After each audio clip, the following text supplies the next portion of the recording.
Buyers. మీరు తాకట్టు పెట్టిన బంగారాన్ని విడిపించి ఈ రోజు ఉన్న మార్కెట్ ధరకు కొనబడను.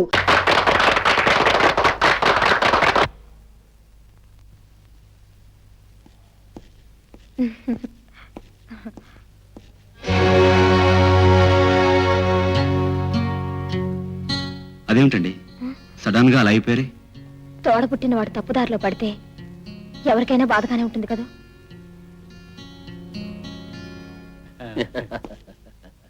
హాయ్ సీను. హలో గురుగారు. No thank you. ఓ మీరు తాగరు కదూ. ఇది కలియుగ అమృతం. మీకు అలవాటు లేకపోవటం చాలా దురదృష్టం. ఒక మనిషికి నిజమైన దురదృష్టం ఏమిటి చెప్పమంటావా? ఒక ఆడదాని సంపాదన మీద ఆధారపడి బ్రతకటం. గురుగారు నన్ను ఏదో దెబ్బ కొట్టాలని చూస్తున్నారే? మీ కుటుంబానికి నువ్వు కొట్టే దెబ్బ కంటే ఇది పెద్ద దెబ్బేం కాదులే. గురుగారు నీతులు చెప్పొద్దు, మందు తీగిపోతుంది. అయినా నా ఇష్టం, నేను తాగుతాను. తాగు, తప్పేం లేదు. కానీ నీ సరదా కోసం ఖర్చు పెట్టే డబ్బు నువ్వు కష్టపడి సంపాదించిన అవునా కాదా అని మాత్రం ఆలోచించు సీను. ₹1 ఖర్చు పెట్టే ముందు ఆ రూపాయి సంపాదించడం ఎలాగో తెలుసుకోవాలి. పశువులు సైతం తమ తిని తాము కష్టపడి సంపాదించుకుంటాయి. నువ్వు వాటికంటే హీనమైన వాడివా?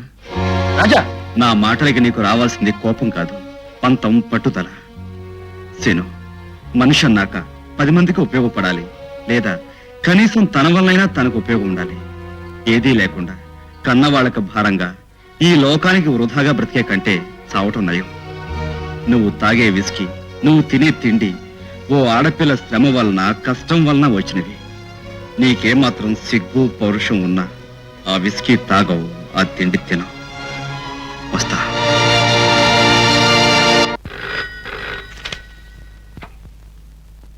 హలో, అలాగా? ఐసి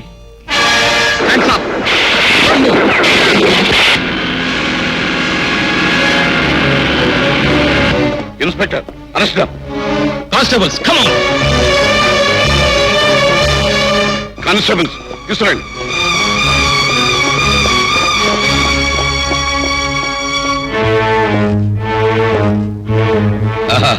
నమస్తే ఎస్పీ గారు. స్టేషన్ లో కూర్చుని పరిపాలన చేయవలసిన తమరు ఇలా దయచేశారేమిటి? నేరస్తుల కోసం అవసరమైతే నరకానికి కూడా వెళ్ళవలసి. ఓకే, కానీ ఇక్కడ నేరస్తులు ఎవరున్నారు? 10 ఏళ్ల క్రితం ఇక్కడే నేను ఒక నేరస్తుని పట్టుకున్నాను. ఈ 10 ఏళ్లలోనూ అతను నేరాల్లో అలాగే ఉన్నాడా, ఇంకా పెరిగి పెద్దవాడయ్యా? పెరిగి పెద్దవాడవడం వరకు ఓకే, కానీ నెలలో మాత్రం కాదు అని మీరు చెబితే నన్ను నమ్మమంటారు. ఇదిగో ఎస్పీ గారు, గతంలో చెడ్డవాళ్ళైన వాళ్ళు ఆ తర్వాత చాలా చాలా మంచి వాళ్ళుగా మారిపోయినట్టు అనేక పురాణాల్లోనూ చరిత్రలోనూ కావలసిన ఉదాహరణలు ఉన్నాయి. ఉదాహరణ చెప్పి నా చేతిలోంచి తప్పించుకోవడం అసాధ్యం. ఇదిగో ఎస్పీ గారు, ఇలా తల్లకిందులుగాను డొంక తిరుగుడుగాను మాట్లాడితే నాకు కిట్టదు. ఓకే, చెప్పదలుచుకున్నదేదో స్ట్రైట్ గా సూటిగా చెప్పండి. ఓకే. నిన్న మా డిపార్ట్మెంట్ వాళ్ళు దొంగతనంగా బియ్యం రవాణా చేస్తున్న కొన్ని లారీలను పట్టుకున్నారు. వాటి తాలూకు డ్రైవర్ల ద్వారా కొంత ఇన్ఫర్మేషన్ కూడా తెలిసింది. ఆ లారీలకు మీకు సంబంధం ఉంది. చాలా బాగుంది ఎస్పీ గారు. ఫలానా ఆడదాంతో మీకు సంబంధం ఉందా అని అడిగితే అర్థం ఉంది, కానీ లారీలతోనూ కారులతోనూ సంబంధం ఉందా అని అడుగుతారేమిటి? పంపదీసేది ఏమన్నా జోక? చెప్పండి, నవ్వుతాను. నవ్వండి, బాగా నవ్వండి. ఎందుకంటే ముందు ముందు కటకటాల వెనుక కూర్చుని ఏడ్చే రోజులు వస్తాయి గనక. తగిన సాక్ష్యాలు ఆధారాలు దొరకనంత మాత్రాన నేరాలు చెరిగిపోతాయనుకో.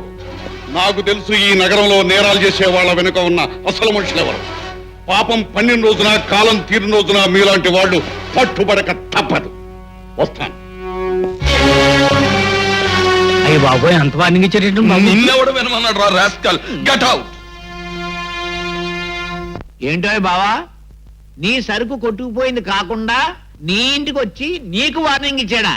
అయితే ఇవాళ రేపో నిన్ను బొక్కలు దోశాడు ఖాయమన్నమాట.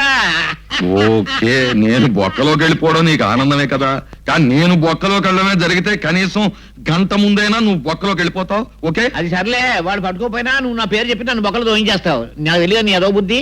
సర్లే, ఇప్పుడు మనం ఎంత వెధవలము అన్నది కాదు ఆలోచించవలసింది. ఈ ఎస్పీ గారిని ఏమి చెయ్యాలి? వీడు మందుకా లొంగడు, మనీకి లొంగడు, సీకి లొంగినా బావును. నువ్వు ఏర్పాటు చేసేద్దు. సర్లేవయ్యా, ఈ విషయంలో తొందరపడకూడదు. కాకపోతే తొందరపడి ముందుకు అడిగేసావంటే గోడబడి మూతిపళ్ళు రాలిపోతాయి. ఓకే, టేబుల్ ఒకటి సెటప్ చేసి ఆ తర్వాత తాపిగా ఆలోచించు. ఓకే, కానీ ఓ షరతు. లక్కీ డ్రాప్స్ అనేటప్పుడు ప్రాబ్లం సాల్వ్ అయిపోవాలి. ఓకే రా. ఏమి డాక్టర్ గారు మీరు చెప్పేది? 2 ఏళ్ల తర్వాత కూడా మా నాన్నగారికి చూపు వచ్చే అవకాశం ఉందా? అవునమ్మా, ఆరోగ్యమైన మనిషి ఐ బ్యాంక్ డొనేట్ చేసిన కళ్ళని మీ నాన్నగారికి ఆపరేట్ చేసి పెడితే తప్పకుండా చూపిస్తుంది. కానీ దానికి చాలా ఖర్చు అవుతుంది ఉంటాను డాక్టర్ గారు. ఖర్చు గురించి మీరేం ఆలోచించకండి. విదేశాల నుంచి వచ్చిన నా స్నేహితుడైన పెద్ద ఐ స్పెషలిస్ట్ మానవతా దృష్టితో తన ఖర్చుతోనే సాధ్యమైనంత మందికి చూపు తెప్పించాలనుకుంటున్నాడు. నేను మీ పేరు చెప్పాను. థ్యాంక్స్ డాక్టర్ గారు. చూడమ్మా, మీ నాన్నగారిని రేపే నర్సింగ్ హోమ్ లో చేర్పించాలి. వారం 10 రోజులు అవసరమైన టెస్టులు జరిపిన తర్వాత ఆపరేషన్ చేస్తారు. అలాగే. వస్తానమ్మా. వస్తానండి. థ్యాంక్ యూ డాక్టర్ గారు. ఏమిటండి, ఏదో మాట్లాడాలని రమ్మన్నారట? కూర్చో కూర్చో. పర్వాలేదు, చెప్పండి. అదే మా బాస్ నీకు శుభవార్త చెప్పమన్నారు. ఏమిటది? మీ ఇల్లు ఆయన దగ్గర తాకట్టు పెట్టి 25,000 రూపాయలు అప్పు తీసుకున్నట్టుగా అది వెంటనే చెల్లించమని చెప్పారు. ఒక్కసారి అంత డబ్బు నేను ఎక్కడి నుంచి తేగలను? నోట్లు ముద్రేస్తావో బ్యాంక్ కన్నం వేస్తావో నాకు అనవసరం. వారం రోజుల్లోగా నువ్వు ఆ డబ్బు పువ్వులో పెట్టి ఇవ్వకపోతే నిన్ను రోడ్డుకిచ్చి అట్నుంచటే కోర్టుకిచ్చి నీ ఇంటిని మంచి రాగంలో వేలం పాట పాడించేయగలను, జాగ్రత్త అని మా బాస్ నొక్కి వక్కాణించారు. అది విషయం. ఇంకా తమరు దయచేయచ్చు.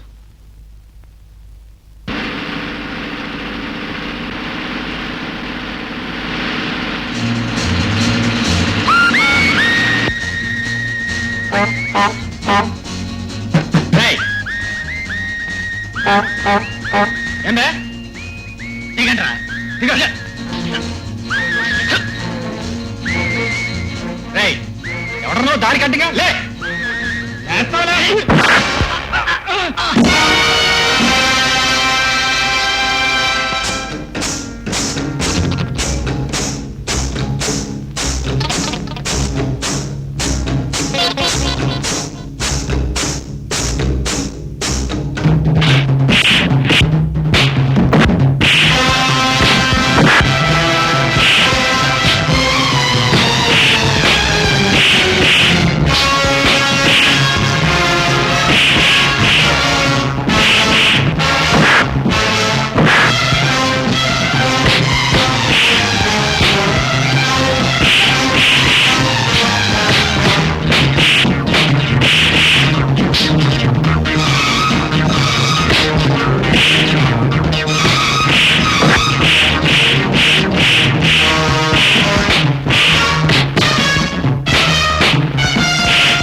ఓకే, కానీ ఇంతకీ ఆ సరుకు ఎవరిదో? చేతికి అందిందాన్ని అనుభవించాలే తప్ప అది ఎక్కడి నుంచి వచ్చింది, ఎలా వచ్చింది, ఎవరిదై ఉంటుంది అని ఆలోచించటం అనవసరం. ఓకే, కానీ ఆ సరుకు మా కైలాసం బావుదైతే కాస్త పండగ చేసుకుందామని అడుగుతున్నాను. నువ్వు ప్రశ్న అడిగినంత మాత్రాన నేను జవాబు చెప్పాలని ఎక్కడా లేదు. ఓకే. నీ ఇష్టం వచ్చినట్టు ఊహించుకుని పండగే చేసుకుంటావో ఉత్సవమే చేసుకుంటావో అది నాకు అనవసరం. ముందు నాకు రావాల్సిన పడాయి. ఓకే, ఇదిగో ఓ 25,000 అయ్యగారికి ఇచ్చి పంపించు. అలాగనే రండి. ఓకే.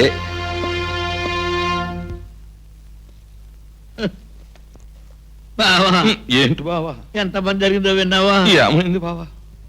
నా సారా లారీ దారిలో ఆపి ఎవడో కొట్టుకుపోయాడు బావా. అయ్యయ్యో బావా, నీకెంత కష్టం వచ్చింది బావా. Cool drink. ఏమిటి?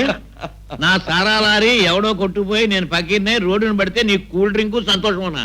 నాకే కాదు బావా, నుదుటు రాత రాసిన భగవంతుడు కూడా సరదాగా కూల్ డ్రింక్ తాగాలని ఉంటది ఈ సందర్భంగా.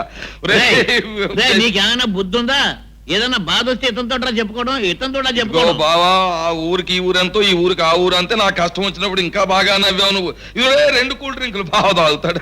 ఇదిగా 2 కూల్ డ్రింకులు కాదు, 2 విస్కీ బాటిల్స్ కూడా తెచ్చుకు తాగు నాయన. నీకు దండం బాబు, నీకు దండం. రారా బుద్ధిమాల కదవా, రండి సార్. రారా నాయనా.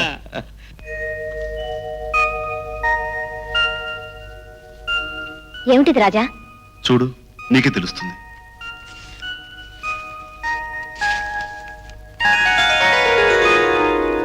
బాకీ డబ్బు చెల్లించి కైలాసం దగ్గర తాకట్టున్నా ఇంటి కాగితాలు తెచ్చారా? అంత డబ్బు ఇష్టమైన మనుషులు కష్టంలో ఉన్నప్పుడు వాళ్ళకి సహాయం చేయడం వల్ల మనకు నష్టం లేనప్పుడు చేసేసేమన్నాడు ఓ పెద్ద మనిషి. చేసేసాడు ఈ చిన్న మనిషి. అంటే ఆ బాకీ మీరు తీర్చేశారా? అంత డబ్బు మీకెక్కడిది? మనసుండాలే గాని మార్గాలు 1,00,000 అన్నాడు ఇందాకటి పెద్ద మనిషి. ఆ 1,00,000లో ఓ చిన్న మార్గాన్ని ఎన్నుకుని ప్రొసీడయ్యాం, బాకీ తీర్చేశాం.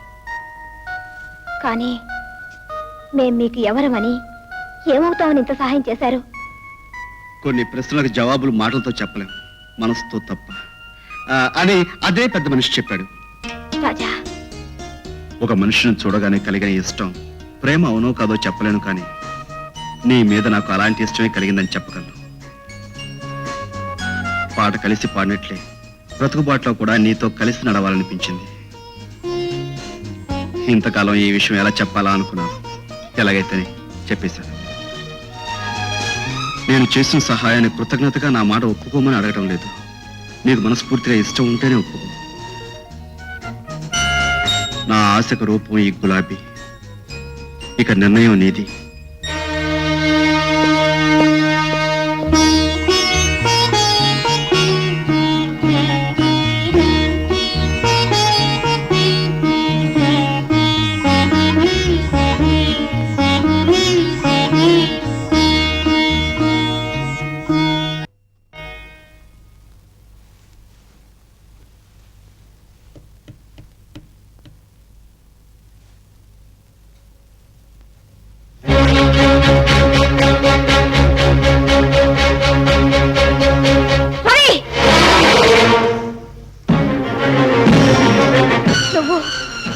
నువ్వు రవిబాబువే కదూ? జయ, నిజం చెప్పు, నువ్వు రవే కదూ? మా కుటుంబాన్ని అధోగతి పాలు చేసి పారిపోయిన రవివి నువ్వే కదూ? జయ, కానీ ఇంకేం చెప్పకు. మా నాన్నగారి కళ్ళు పోగొట్టి మా బ్రతుకుల్లో చిచ్చు పెట్టి చీకటి చేసిన నువ్వు ఇంకా ఏం సాధించాలని వచ్చావు? ఎంతమంది ఏడుస్తుంటే చూడాలని వచ్చావు? జయ, నేను చెప్పేది విను. ఇంకా ఏమిటి వినేది? నిజంగా నువ్వు మాకు సహాయం చేయాలని వచ్చిన మనిషివి అయితే ఈ నిజం ఇంతకాలం నాతో చెప్పకుండా ఎందుకు దాచావు? అవునులే, అది తెలిస్తే నిన్ను అసహించుకుంటావని, ద్వేషిస్తావని, దూషిస్తావని చెప్పకుండా దాచావు, అంతే కదా? రాజా పేరుతో మంచివాళ్లా నటిస్తూ, అడగకపోయినా ఉపకారం చేస్తూ మా అభిమానం, అనురాగం సంపాదించాలని ఎత్తు వేశావు. నా అదృష్టం బాగుండబట్టి ఇప్పటికైనా నువ్వెవరో నాకు తెలిసింది. ఇప్పుడిప్పుడే నా మనసులో నీ మీద పెరిగే ప్రేమని, అనురాగాన్ని ఈ క్షణంలోనే చెరిపేశాను. నీలాంటి దుర్మార్గుడికి నా మనసులోనే కాదు, నా ఇంట్లో కూడా స్థానం లేదు. ఇంకొక క్షణం నువ్వు ఇంట్లో ఉండడానికి వీల్లేదు. వెళ్ళు. జయ, I said get out! వెళ్ళిపోతాను జయ, వెళ్ళిపోతాను. ఇన్నేళ్ళు నాన్న వాళ్ళు ఎవరూ లేకుండా ఎడారి లాంటి బ్రతుకులు అనాథగా బ్రతికిన నేను మళ్ళీ అక్కడికే వెళ్ళిపోతాను. కాకపోతే వెళ్లే ముందు అసలు జరిగింది ఏమిటో నీకు చెప్పి మరీ వెళ్తాను. గదిలోంచి కదేవా కాళ్ళు వెరగొట్టేస్తాను. గదిలో పెట్టాలని నీ తెలీదు, నువ్వు మాట్లాడిస్తారట. ఈ రోజంతా వాడికి కూడు నీళ్ళు ఇవ్వద్దు, అప్పుడు కానీ వెతకు బుద్ధి రాదు. పాపం జైకి ఎలా ఉందో, మందేసుకుందో లేదో ఓసారి వెళ్ళి చూసి రావాలి.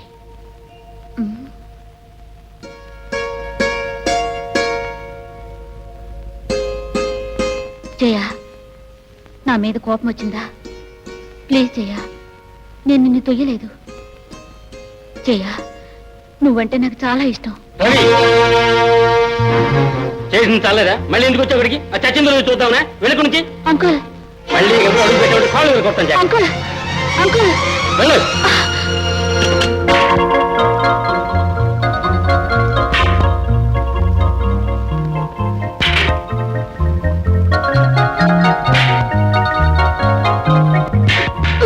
ఓ సింతేనా? నేనైతే ఎంత బాగా కొడతానో తెలుసా? అయితే ఈసారి చూడు.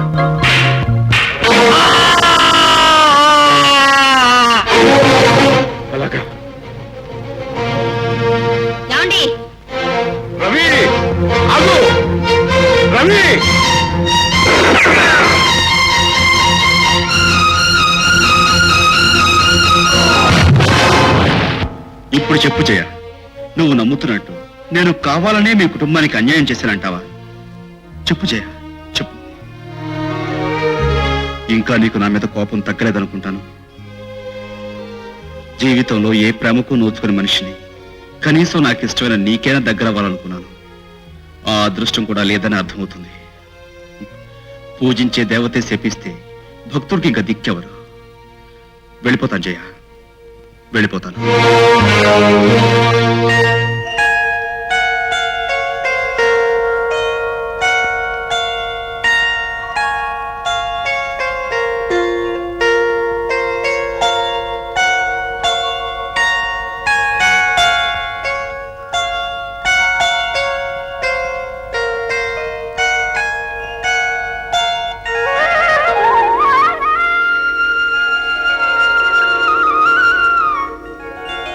జయా, నాన్న నాకు చూపొచ్చిందమ్మా, చూపొచ్చింది. నాన్న మిమ్మల్ని మళ్ళీ అన్నాళ్ళు చూడగలుగుతున్నానమ్మా. డాక్టర్ గారు, మీకు కృతజ్ఞతగా ఇంతకంటే ఏమి ఇచ్చుకోలేను.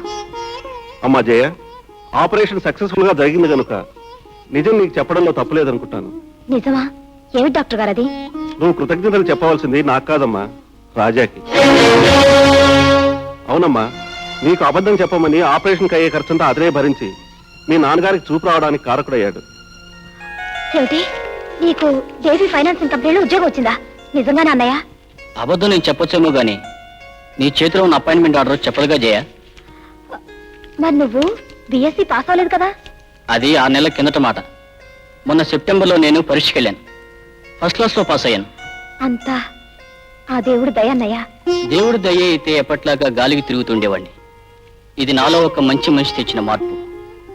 మీరందరూ బాగుపడనయ్యా అని తిడుతూ ఉంటే నా కోపం వచ్చింది. అతను అర్థమయ్యేటట్టు చెప్పడం వల్ల నాలో ఆలోచన వచ్చింది. ఆ ఆలోచనతో నన్ను నేను ఆత్మవిమర్శ చేసుకున్నాను. నా బతుకు నేను బాగు చేసుకోవాలని నిర్ణయించుకున్నాను. ఆ మనిషి ఎవరో తెలుసా అమ్మా? రాజా.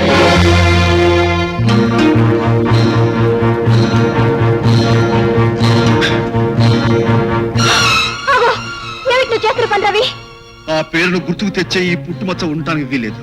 వదులు ప్లీజ్. రవి, అవును జయ, ఈ పుట్టుమచ్చే లేకపోతే ఈ రాజాను నువ్వు ప్రేమించుండేదానివి. ఈ పుట్టుమచ్చే లేకపోతే నువ్వు ద్వేషించే రవి చచ్చిపోయాడని నమ్ముండేదానివి. అందుకే నా గతాన్ని గుర్తు తెచ్చే ఈ పుట్టుమచ్చ ఉండటానికి వీలేదు. రవి ప్లీజ్. జ్ఞానం రాని పసితనంలో జరిగిన నిజాన్ని నిన్ను సరిగ్గా అర్థం చేసుకోలేకపోయాను. నీ మీద లేనిపోను ఊహించుకున్నాను. కానీ నువ్వేమిటో, నీ మనసు ఏమిటో ఆలస్యంగా తెలుసుకున్నందుకు నన్ను క్షమించు. జయ,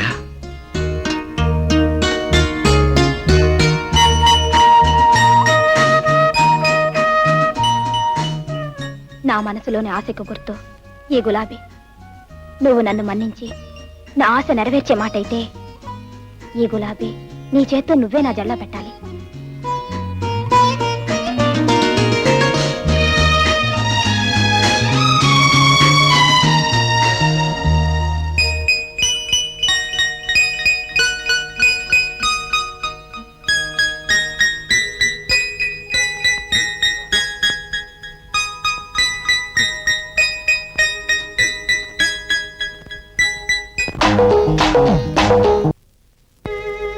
ఇవాళకి బాబు మనకు దూరమై 18 ఏళ్లు పూర్తయ్యాయి. తొలి కాన్పులో పుట్టిన బిడ్డ కలకాలం ఉండాలని, వాడితోనే తలకొరువు పెట్టించుకోవాలని కన్నవాళ్ళు కోరుకుంటారు. కానీ మనకే అదృష్టం లేకపోయింది. శారద, తప్పులు చేసే వాళ్ళని శిక్షించే అధికారినైనా ప్రతి ఏడాది ఈ రోజున తప్పు చేసిన నేరస్తులా బాధపడుతుంటాను.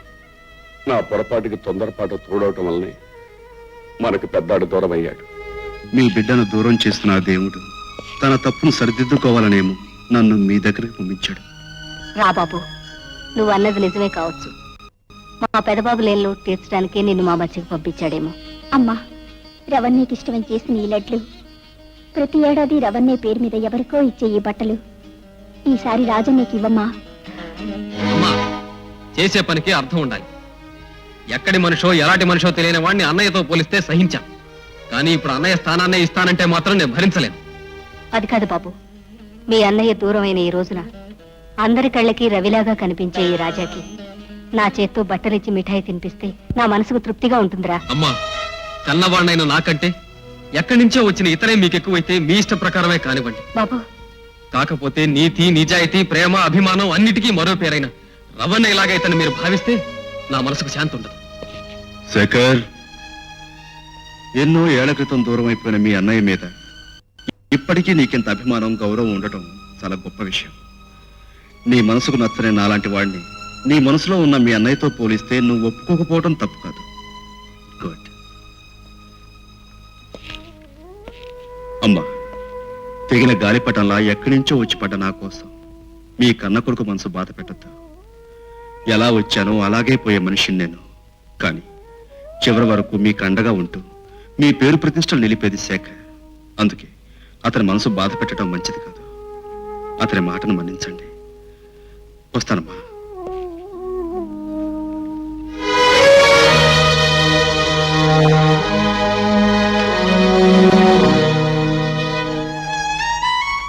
శారద, కొన్ని బాధలను భరించాలని నుదుట రాసి ఉంటే మనం ఏం చేయలేం. ఆ బాధను దిగమింగటం తప్ప.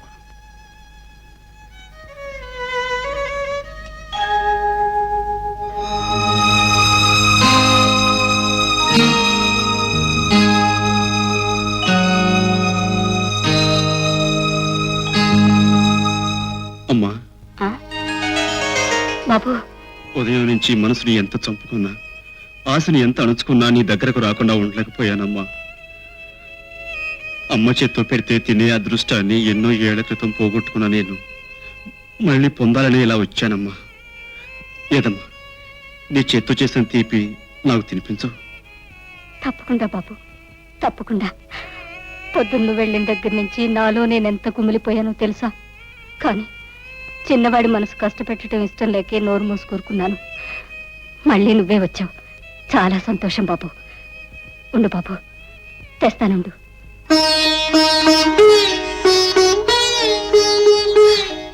తిను బాబు.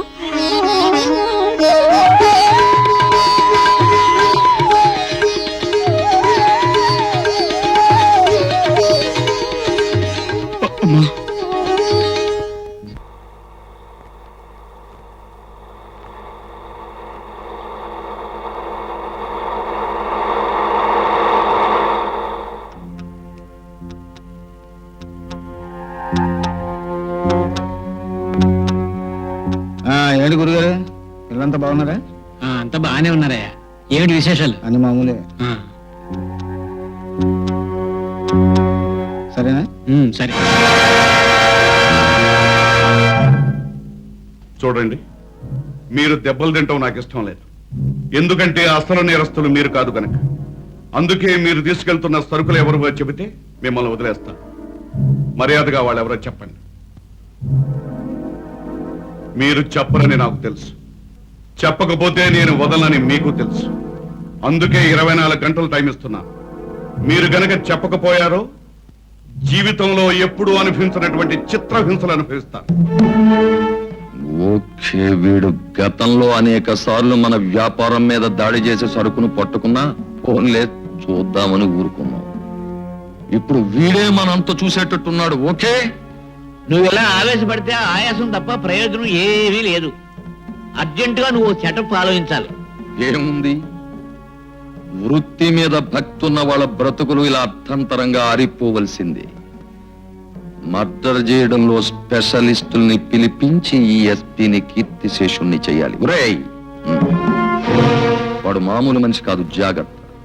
రవి, బ్రతికే ఉన్న నిన్ను వాళ్ళు పోయినట్టు భావించి బాధపడుతుంటే, నీ సొంత తమ్ముడే నిన్ను పరాయవాడుగా ద్వేషిస్తుంటే నువ్వే వాళ్ళ రవిబాబుని ఎందుకు చెప్పవు? నాకు తెలిసిన నిజాన్ని వాళ్ళకు కూడా తెలియజేస్తే ఆ కన్నవాళ్ళు ఎంత సంతోషిస్తారు.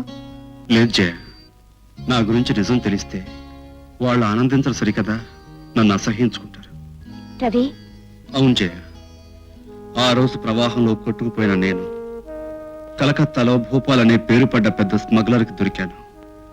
అతని నీడలో కాళిదాస్ అనే గూండాగా ఎదిగాను.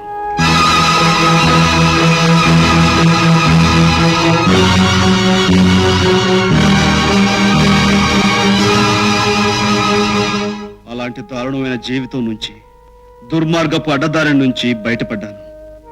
ఆ కసాయివాడైన కాళిదాసు చరిత్రకు నిప్పు పెట్టి రాజాగా కొత్త జీవితం ప్రారంభించాను. జయ, నేరస్తుల పాలటి సింహస్వప్నంలా బ్రతికే మా నాన్నగారు తన కన్న కొడుకు ఒక నేరస్తుడని తెలిస్తే తట్టుకోగలడా? అన్నయ్య అంటే అనురాగం, అభిమానం ఉన్న నా తమ్ముడు, చెల్లి వాళ్ళ అన్నయ్య ఒక గూండాని తెలిస్తే సహించగలరా? దయ, కరుణ, మమతలకు మరో రూపమైన నా తల్లి తన కన్న కొడుకు ఒక గజ దొంగని తెలిస్తే భరించగలదా? లేదు జయ, లేదు. వాళ్ళిప్పుడు రవి పోయినందుకే బాధపడుతున్నారు. నా గతం తెలిస్తే రవి ఎందుకు బతికున్నాడా అని బాధపడతారు. అందుకే ఈ నిజం వాళ్ళకి తెలియటానికి వీల్లేదు. అయితే వాళ్ళకి దగ్గరగా ఉంటూ వాళ్ళ బాధను చూస్తూ వాళ్ళకి నిజం చెప్పలేక నీలో నువ్వు అనుక్షణం బాధపడే కంటే ఎక్కడికైనా దూరంగా వెళ్ళిపోవచ్చుగా. తల్లిదండ్రుల ప్రేమకు నోచుకొని నేను కనీసం వాళ్ళని కళ్ళతోనైనా చూసుకుని తృప్తి పడదామనుకుంటున్నాను. పైగా ఎవరో దుర్మార్గులు వృత్తిని నమ్ముకున్న నా తండ్రిని చంపాలని ప్రయత్నిస్తున్నారు. ఆయనకి ఏ ప్రమాదం జరగకుండా నీడలాగా అనుక్షణం ఆయన కాపాడుకోవాలనుకుంటున్నాను. జయ, నేను నిన్ను అడిగేది ఒకటే. ఏమిటి రాజా? నేను రవినన్న నిజం నీకు తప్ప మరెవరికి తెలియకూడదు. తప్పకుండా. నర్సిగా ఏంటి గురు? చేపలాగా మందు కొట్టడానికి కాదురా ధర్మరాజు మనకు డబ్బిచ్చింది. ఆ ఎస్పీ గారిని ఇక్కడ రప్పించి చావగొట్టడానికి. అయితే ఎస్పీకి ఫోన్ కొట్టినా గురు. చేయి. చూడు, ప్రమాదంలో ఉన్నాను, వచ్చి కాపాడండి అని నమ్మేటట్టు ఫోన్ చేయి. అలాగే గురు. ఫోన్ చేయాల్సింది ఎస్పీకి కాదురా, అంబులెన్స్ కోసం హాస్పిటల్కి. ఎందుకంటే కాసేపట్లో చావు దెబ్బలు తినే మిమ్మల్ని తీసుకువెళ్ళటానికి కావాలిగా. ఎవరో నువ్వు? నీ బాబుని బే. గురు చూసి కొట్టడం నేర్చుకోరా బేవకు.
ఏమిటి ధర్మరాజు గారు, ఏమిటి మీరు చెప్పేది?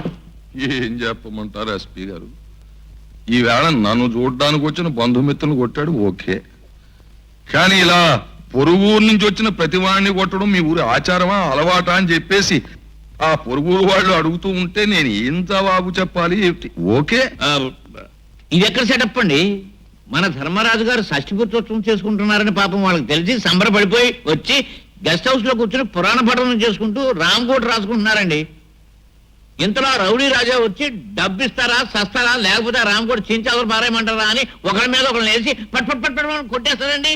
ఈ సరే మీకు ఏమైనా బాగుందా? అది సరే ఎస్పీ గారు, ఈవేళ నా వాళ్ళని కొట్టాడు ఓకే, రేపు మీ బంధుమిత్రులు కొడతాడు ఓకే, కానీ రైలు స్టేషన్ లో కూర్చుని కర్ర పట్టుకుని రైలు బండి దిగిన ప్రతివాడిని పట్టు కొట్టేస్తూ ఉంటే మీరు అలా చూస్తూ కూర్చుంటే ఓకే. అలాగే, అతనికి ఇప్పుడే కబుర్ చేస్తాను, మీరు వెళ్ళండి. నమస్కారం. వస్తాను. నమస్కారం. రాజా, నువ్వు ధర్మరాజు గారి కోసం వచ్చిన పెద్ద మనుషుల్ని ఉత్తుపునైన కొట్టినట్టు రిపోర్ట్ వచ్చింది. ఎందుకు కొట్టా? ఆ విషయం వాళ్ళనే అడగలేకపోయారా? నేను నిన్ను అడుగుతున్నాను, సమాధానం చెప్పు. వాళ్ళు నేను కొట్టాను అని చెప్తే మీరు నన్ను పిలిపించి అడుగుతున్నారు, కానీ వాళ్ళని నేను కొట్టలేదు అంటున్నాను. మీరేం చేస్తారు? నువ్వు కొట్టినట్టు 10 మంది సాక్ష్యం చెప్తున్నారు. దేవుడి మీద ప్రమాణం చేసి పొట్టకూటి కోసం పవిత్రమైన న్యాయస్థానంలో పచ్చి అబద్ధాలు సాక్ష్యాలు చెబుతున్నారు ఈ రోజుల్లో. అలాంటి సాక్ష్యాలే మీరు నమ్మే మాట అయితే నేను కొట్టలేదని 20 మంది చేత సాక్ష్యం చెప్పిస్తాను. ఆల్ రైట్ రాజా, నీ మీద అభిమానంతో ఈసారికి నేను నమ్మి వదిలేస్తున్నాను. నువ్వు మరోసారి నేరం చేశావని తెలిస్తే ఆ దేవుడు అడ్డుపడ్డా సరే నేను వదిలిపెట్టను. నావు ఈ కనుక